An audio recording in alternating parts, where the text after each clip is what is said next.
Bendiciones a todos, bendiciones. El día de hoy vamos a demostrar que la raíz de Isaí, el Mesías, según el texto hebreo de Isaías capítulo 11, sí debía ser crucificado. Vamos a ver la función como ya lo hemos demostrado antes aquí. Hemos demostrado antes que claramente el Mesías debía ser alzado, levantado como una serpiente de bronce sobre un asta. Hemos demostrado antes que aquí en el texto hebreo de Isaías capítulo 11, verso 10, se utiliza el mismo sustantivo que se usa en Números 21 respecto a la serpiente de bronce, que es puesta, colocada en un asta, en un nes.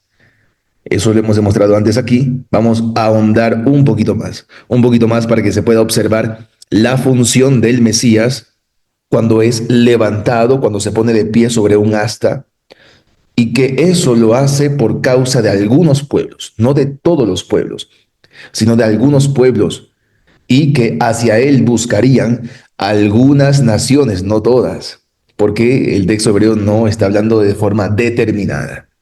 Aquí tenemos el texto hebreo que dice, Vejaya bayom jahu, shoresh yishai, asher omed lenes amim, elab goyim yidroshu, vejoita menujato kabod. El verso 11 sigue diciendo, Vejaya bayom jahu, Yosif Adonai Shenit Yado Lignot Et Shear Anmo Asher Yishaer Meashur, Mizraim, etcétera, etcétera, ¿no? Ahí empieza a hablar de los reunidos, de los dispersos de Israel que son reunidos desde Asiria, Egipto, Patros, etcétera. El texto hebreo acá en Isaías capítulo 11, verso 10, dice, traduce, en aquel día la raíz de Yishai, y atención a eso porque no está diciendo el hijo de Yishai, no está diciendo la semilla de Yishai, no está hablando de un linaje de Yishai, el texto hebreo es muy claro, está hablando de la raíz. Un árbol crece de una raíz. El Mesías profetizado aquí es la base de Yishai. Es decir, Yishai viene de esa raíz. Hasta el mismo texto hebreo lo dice. No podemos usar aquí el texto hebreo para referirnos a que se trata de un hijo de Yishai cuando el texto hebreo habla de una raíz claramente. Tenemos entonces que sigue diciendo que en aquel día la raíz de Yishai, Shoresh Yishai, la raíz de Isaí, dice aquel o aquella que se pone de pie en un nes, en un asta, para algunos pueblos. Y esto vamos a explicarlo rápidamente, por qué motivo la traducción y por qué motivo esta aparente preposición le. Esta aparente preposición le aquí no tiene función preposicional, sino que es una forma que indica, tiene una función sintáctica que indica al complemento del verbo que es nes amim. Por tanto, la traducción aquí correcta es como la dije hace un momento. En aquel día la raíz de Yishai, aquel que se pone de pie en un asta para algunos pueblos. Notes entonces cómo Nes Amim, esta cadena constructa indeterminada, Nes Amim, es el complemento del verbo o de la forma verbal, ya que estamos ante un participio activo. Sin embargo, repito, este es el complemento de la forma predicativa, del predicado como tal. Entonces, aquí la forma le no es una preposición. Tiene una función sintáctica de indicar el complemento del predicado y eso es todo lo que suele hacer en algunos casos y en otros casos sí tendrá función preposicional dependiendo, por supuesto, la posición en la oración. Tenemos entonces que aquí el texto hebreo nos está diciendo que la raíz de Isaí, de Yishai, de Isaí, se pone de pie sobre un asta para algunos pueblos. Aquí no puede ser traducido que se pone de pie o se afirma, bueno, afirma sí se puede traducir. Lo que no estaría bien traducido es que sería como asta o como bandera de los pueblos, ya que aquí la palabra pueblos no está determinada. Este plural, amín, está indeterminado y es parte de una cadena constructa indeterminada. Entonces estamos ante Nes Amim, un asta para algunos pueblos. Y sigue diciendo el texto hebreo, Elav Goyim Yidroshu.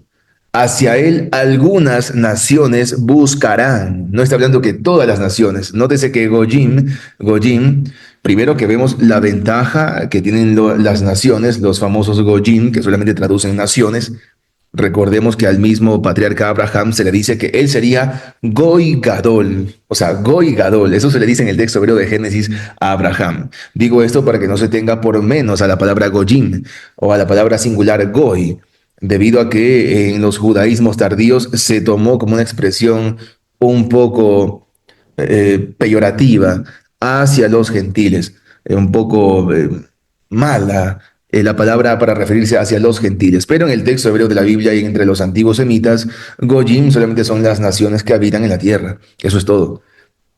Entonces, independientemente si son buenas o malas, por supuesto. También al mismo pueblo de Israel en Éxodo, a través de Moisés, se les dice que ellos serían Goy Kadosh, una nación santa, Goy Kadosh. Por tanto, no alarmarnos por este tipo de vocabularios. Entonces, tenemos que dice que hacia el Mesías, hacia la raíz de Yishai, hacia él algunas naciones buscarán, investigarán. Y su menujá, su descanso, su reposo. Atención, porque aquí sí aparece la palabra reposo, descanso. Aquí no está la palabra Shabbat. Aquí está la palabra menujá con un sufijo en tercera persona masculino singular. Menujató. Esa es la palabra menujá, la que realmente traduce reposo o descanso, o por lo menos tiene esos conceptos. Mientras que la palabra Shabbat no tiene esos conceptos de descanso, reposo, sino solamente de cese. Entonces aquí tenemos que dice que el descanso del Mesías sería su, eh, bueno, que la gloria, perdón, la gloria del Mesías sería su menujá, o sea, el peso, la importancia, la kabod, la importancia, la kabod del Mesías sería su descanso, su reposo, ¿no? Vocabularios bien raros. El verso 11, como lo leímos, ya lo leímos en el texto hebreo, vamos a traducirlo inmediatamente. Dice, ¿no? En aquel día, y atención a los alumnos de hebreo bíblico, por favor, no nos olvidemos que las formas Vaihi o ya, cuando introducen un complemento circunstancial de tiempo, no será traducida jamás la forma Vejayá o Vaihi, ya que solamente son signos macrosintácticos de la narración que introducen un complemento circunstancial de tiempo. No se traduce, es decir, no es correcto traducirlo y será en aquel día tal, tal, tal, no. Vejayá o Vaihi, repito, cuando introducen a un complemento circunstancial de tiempo, el caso de Vaihi en narración, Vejayá en discurso, no serán traducidos. Solamente se va a traducir el complemento circunstancial que ha sido introducido por esas formas o partículas macrosintácticas, Vaihi o Vejayá. Por tanto, Vejayá, Bayom, Jahu, simplemente se traduce en aquel día y nada más.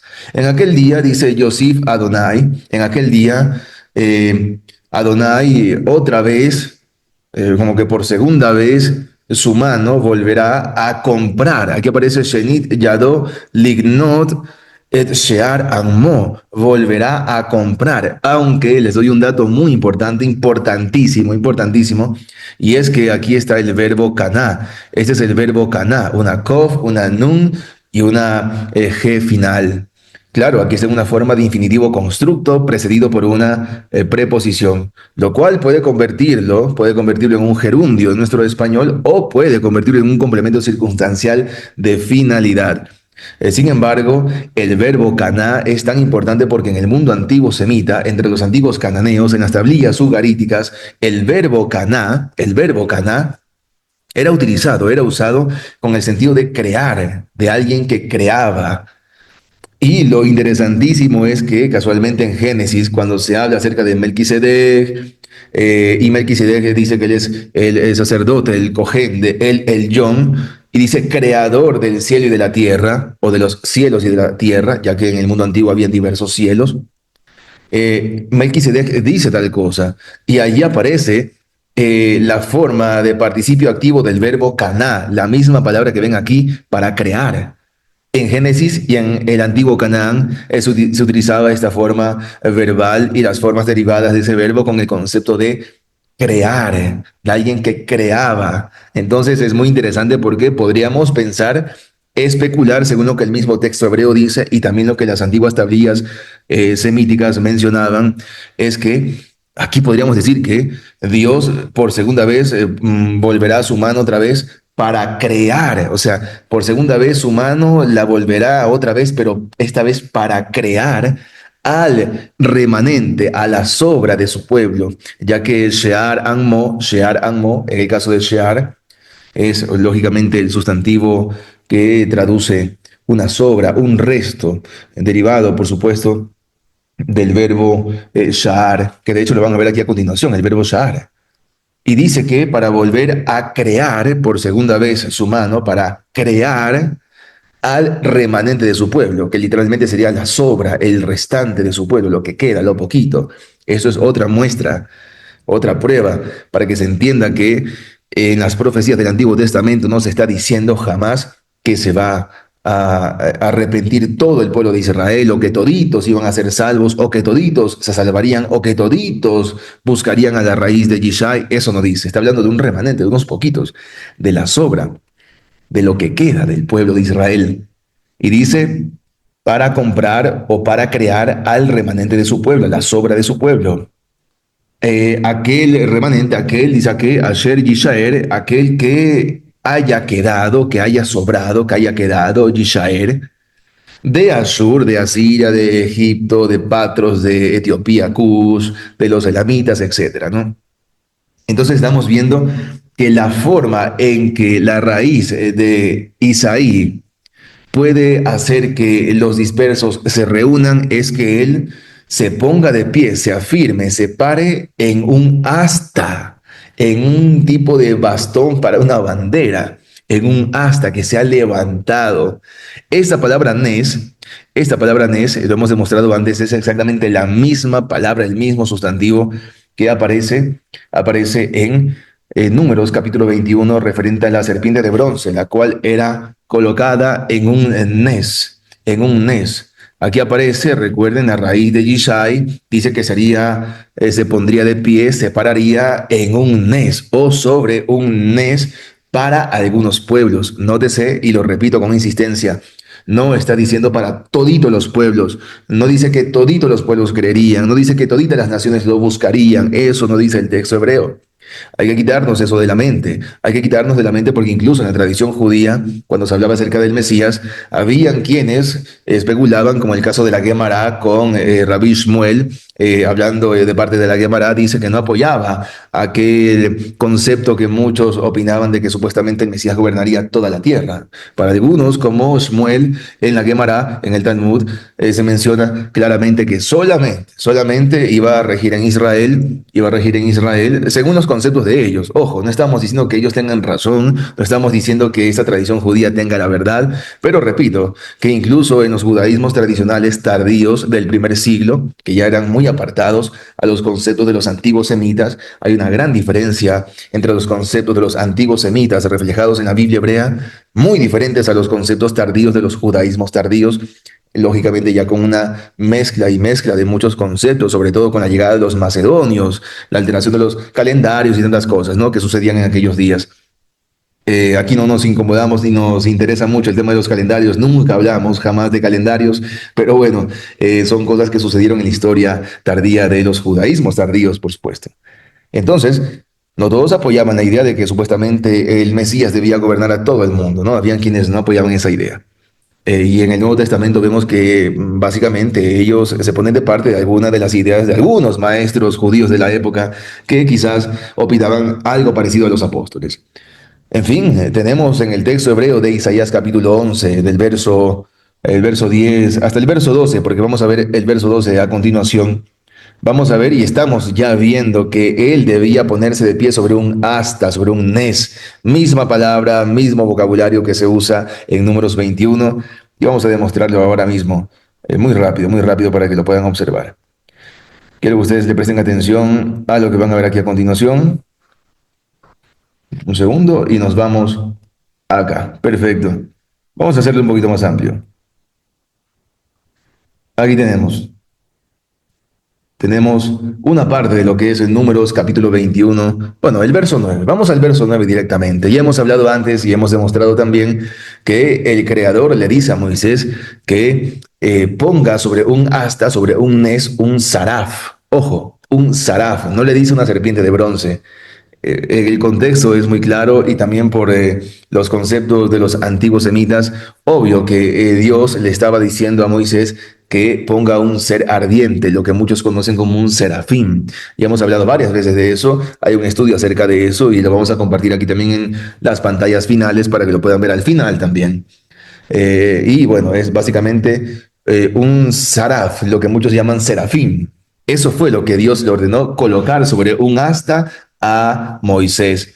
Pero Moisés, lógicamente, la única manera de representar a un ser ardiente, ya que en el mundo antiguo los seres divinos, los servidores divinos, muchos de ellos eran como serpientes de fuego. Y de hecho los salmos hablan de cómo los ayudantes de Dios son creados a partir del fuego, Él los hace del fuego, de las llamas, de las flamas. Es un concepto, una cosmovisión antigua idéntica, ¿no? Una cosmovisión antigua idéntica. Y bueno, aquí lo que yo trato de decir es que Moisés lo que ha representado, en lugar de poner un saraf, lo único que pudo hacer es representar a ese ser ardiente, esa serpiente ardiente, ese ser divino del mundo antiguo, es colocarlo como una serpiente de bronce, es decir, un bronce pulido, una serpiente que brilla con el sol. Es lo máximo que pudo hacer Moisés. Entonces dice, vayas, Moshe, nehash nehoshet. Y luego dice, vaisimehu al hannes. Entonces, atención, porque aquí está hablando de que, y lo puso sobre el nes, sobre el asta, sobre el nes. Vamos a hacerlo un poco más amplio.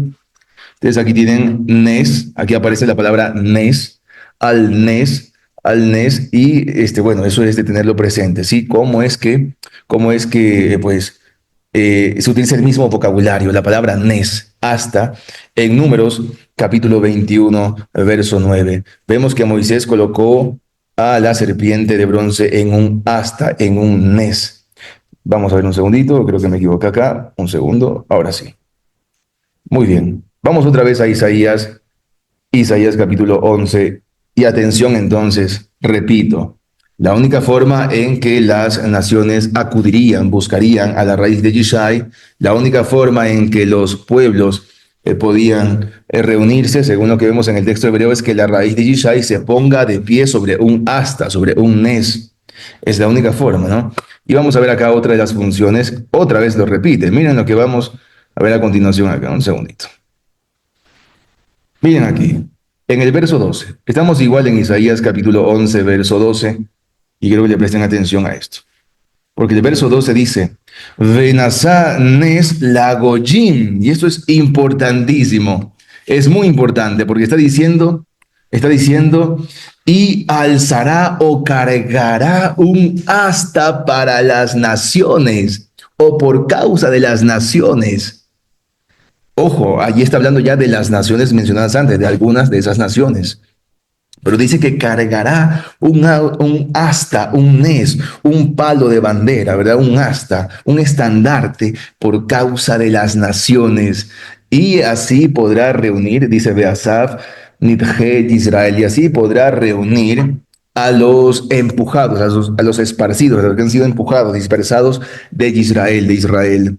Entonces, atención, por favor, a lo que tenía que hacer la raíz de Isaí para poder cargar, bueno, para poder reunir a las naciones, a los dispersos, etcétera, para que las naciones lo busquen a él. ¿Qué debía hacer? Cargar un asta, un palo de bandera, un estandarte, una madera, imagínense. ¿Qué más debía hacer? Ponerse de pie sobre un asta para algunos de esos pueblos. El texto hebreo es muy claro. Y no olvidarnos que no está hablando del hijo de Yishai, de la semilla de Yishai, está hablando de la base. Todo lo contrario, es de donde viene Yishai. Y no es que el Mesías, según la profecía, deriva o desciende de Yishai, sino que el Mesías es la base de donde Yishai deriva o desciende. Por algo dice Shoresh Yishai, raíz de Yishai, no dice Zera Yishai, no dice la semilla de Yishai. Entonces, eso tenerlo presente, mis hermanos, esperando que esta información les sirva, y un fuerte abrazo a todos y bendiciones a todos mis hermanos.